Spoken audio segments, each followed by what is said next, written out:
How to adjust touch sensitivity. Is your screen ignoring you? Or it's maybe too sensitive, scrolling when you just wanted to tap? Let's fix that. Open settings, you are in.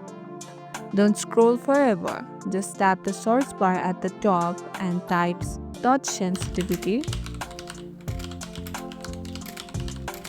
Tap the result that shows touch sensitivity or increased touch sensitivity. You will see a simple switch. Toggle it on if your screen feels lost or does not respond well, or toggle it off if your screen's too jumpy or hypersensitive. Every phone is little different like humans.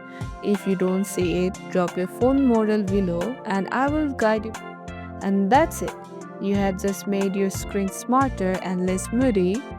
Hit that like button if your finger feels different. Got other phone annoyance?